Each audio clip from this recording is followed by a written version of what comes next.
উদর পিণ্ডি বুধর ঘাড়ে, উদর অপকর্মের দায় বুধর ঘাড়ে দেয়া বাংলাদেশের সংস্কৃতিতে নতুন কিছু নাই।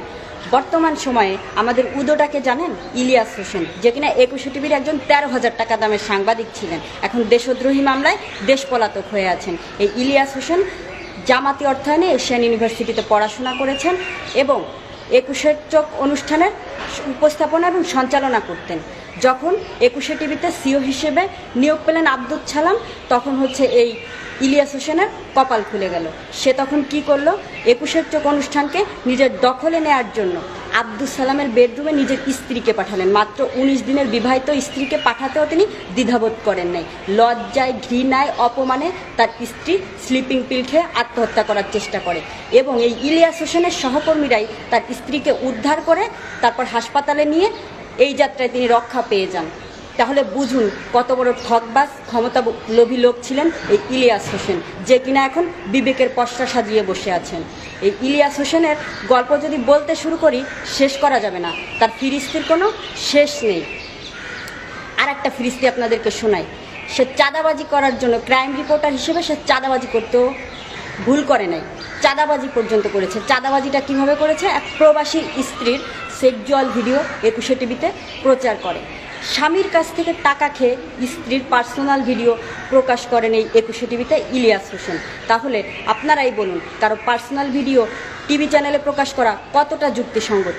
টিভি চ্যানেলগুলো কি পর্ন সাইট, পর্ন ইন্ডাস্ট্রিজ? যখন এই ভিকটিম মহিলা আব্দুল সালাম এবং ইলিয়াস হোসেনের নামে পর্নোগ্রাফি আইনে মামলা করলো এবং এই দুইজনেই জেলে যান, তখন জেল থেকে জামিনে বের হয়ে নতুন নাটক সাজালেন। কি নাটক সাজালেন? আমি নির্যাতিত সাংবাদিক। নির্যাতিত সাংবাদিক সেজে তখন তিনি এই দেশ থেকেই পালালেন।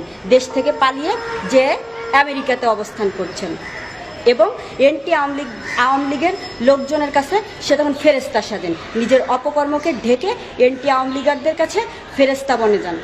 বুঝে দেখুন এই ইলিয়াস হোসেনের কর্মকাণ্ড কতটা নিচু মানসিকতার, কতটা ঠকবাজ, কতটা প্রতারক। এখন তিনি ইউটিউব চ্যানেল চাঙ্গা করেছেন।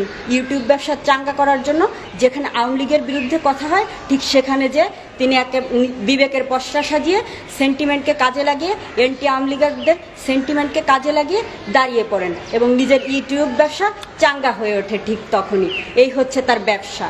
তার মুসলমান দরদের কোনো শেষ নাই ভাই, মুসলমানদের জন্য তার হেভি দরদ। কিন্তু তিনি এখন পড়ে আছেন কেন অমুসলিম দেশ আমেরিকাতে? তিনি তো যাবেন সৌদি আরব আমিরাত, কাতার। আপনি কেন আমেরিকার মতো অমুসলিম দেশে আছেন বলেন তো ভাই? তারপর দেখুন, খুব তো মুসলমান দরদি। চাঁদে সাইদিকে দেখা নিয়ে তো কোনো ইসলামী ব্যাখ্যা দিলেন না ভাই, আপনি কেন দেন না? কারণ এখানে কোনো ফায়দা নেই, তাই তো? সারাদিন হচ্ছে জামাত ইসলাম আর বিএনপির তোষামোদি করা, পাকিস্তানের তোষামোদি করা আর ভারতকে গালাগালি করা, এই হচ্ছে আপনার প্রতিদিনকার রুটিন। এটা তো আমরা জেনেই গেছি, এটা তো আমরা প্রতিদিনকার দেখতেই পাই আপনার কার্যক্রম। একবার একটু জামাত ইসলামের বিরুদ্ধে 71 সালে জামাতিদের কি ভূমিকা ছিল সেটা তুলে ধরুন তো, তুলে ধরুন 21 আগস্টের গ্রেনেড হামলা সম্পর্কে, তুলে ধরুন জজমিয়া নাটক সম্পর্কে, তুলে ধরুন তারেক জিয়ার হাওয়া ভবনের কর্মকাণ্ড, তুলে ধরুন এগুলা। যদি সাহস থাকে এগুলো তুলে ধরুন। পারবেন না তো নিজের পেটে তো লাথি মারবেন না।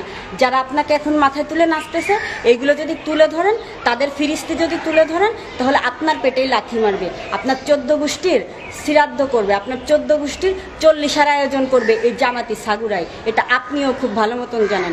জামাত বিএনপির লাফালাফি দেখে নিজের মুই কি হনুরে ভাবা বাদ দেন, ঠিক আছে? নিজের পেটে তো লাথি মারবেন না। আপনার বাপদাদারা ছিল জামাতি রাজাকার, আপনিও হচ্ছে সেই পথেই হাঁটছেন, একজন নব্য রাজাকার। আপনারা তো, আপনার বাপদাদারাও কোনোদিন এই দেশ ছেড়ে যায়নি।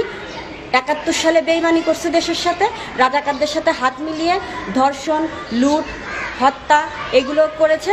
কিন্তু দেশ স্বাধীন হওয়ার পরে তো পাকিস্তানে যায়নি, পাকিস্তানরা সব বেইমানদেরকে জায়গা দেয়নি। এখন আপনারাও যাবেন না। আপনারা না যে এই দেশেই থাকবেন, এই দেশের মানুষের সাথে বেইমানি করবেন এবং এই দেশের সম্পর্কে যত ধরনের অপপ্রচার করা যায়, ষড়যন্ত্র করা যায়, সেইগুলোই করবেন। এখন বিদেশ থেকেও থেমে নাই আপনি, বিদেশ থেকেও এই দেশে ফ্যাসাদ লাগানোর চেষ্টা করেন। এই দেশে আপনি জল ঘোলা করে জামাত বিএনপিকে ক্ষমতায় আনার অপচেষ্টা করছেন, কোনোভাবেই সফল হবেন না। এই কথাটা মাথায় রেখেন। আপনার তো জাতীয় সঙ্গীত চুলকানি আছে, জাতীয় সঙ্গীত নিয়ে আপনার কত চুলকানি। আপনিই বলেন পাকিস্তান আপনার পাকসার জমিন, পাকিস্তানে যান না কেন? পাকিস্তানে চলে যান, পাকিস্তানে যে ওই দেশের নাগরিক হয়ে যান, তখন পাকিস্তানরাই বলবে এক কুত্তা মাটি মে লেটা হে।